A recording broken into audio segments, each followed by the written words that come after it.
Hello guys, welcome back to our channel. ನಾವು ಇರುಮುಡಿ ಮೂವಿಗೆ ಹೋಗಿದ್ವಿ. ಹೆಂಗಿತ್ತು ಅಂದ್ರೆ ಮೂವಿ ಮಾತ್ರ ನೆಕ್ಸ್ಟ್ ಲೆವೆಲ್ ಅಂತಾನೆ ಹೇಳ್ಬಹುದು.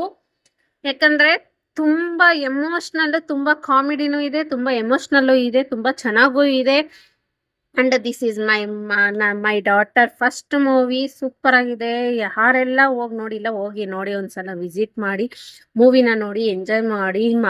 ಅಪ್ಪ ಮಗಳ ಬಾಂಧವ್ಯ ಹೇಗಿರ್ಬೇಕು ಅಂತ ಹೇಳಿ ಆ ಮೂವಿಯಲ್ಲಿ ತುಂಬಾ ಚೆನ್ನಾಗಿ ತೋರಿಸ್ಕೊಟ್ಟಿದ್ದಾರೆ. ಅಂಡ್ ಅದು ಮೂವಿ ಮಾತ್ರ ಸಕ್ಕತ್ತಾಗಿದೆ. ಯಾರೆಲ್ಲ ನೋಡಿಲ್ಲ, ಹೋಗಿ ಒಂದ್ಸಲ ವಿಸಿಟ್ ಮಾಡಿ ನೋಡಿ. ಈ ಮೂವಿ ಮಾತ್ರ ನೆಕ್ಸ್ಟ್ ಲೆವೆಲ್ ಅಂತಾನೆ ಹೇಳ್ಬೋದು. ನನಗಂತೂ ಫುಲ್ಲು ಅಳುನೇ ಬಂದ್ಬಿಡ್ತು. ನಾನು ಯಾವ ಮೂವಿ ನೋಡಿದಾಗ್ಲೂ ನಾನು ಒಂದು ದಿನಕ್ಕೂ ಹತ್ತು ಇರಲಿಲ್ಲ. ಯಾಕಂದರೆ ಮೂವಿ ಆಲ್ಮೋಸ್ಟ್ ಕಾಮಿಡಿ ಮೂವಿ, ಅದು ರಿಯಲ್ ಲೈಫಲ್ಲಲ್ಲ, ಒಂದು ರೀಲ್ ಅಷ್ಟೇ ಅಂತ ಅಂದ್ಕೊಂಡು ನಾನು ಇದು ಮಾಡ್ತಾ ಇದ್ದೆ. ಬಟ್ ಈ ಮೂವಿ ನೋಡಿದ್ಮೇಲೆ ನನಗೆ ಅಳು ಕಂಟ್ರೋಲೇ ಆಗಿಲ್ಲ. ಯಾಕಂದರೆ ನಮ್ಮ ಹಸ್ಬೆಂಡೇ ಹೇಳ್ತಾ ಇದ್ರು, ಅಳು ಕಂಟ್ರೋಲೇ ಆಗ್ತಿರಲಿಲ್ಲ. ಇಷ್ಟೇ. Thank you.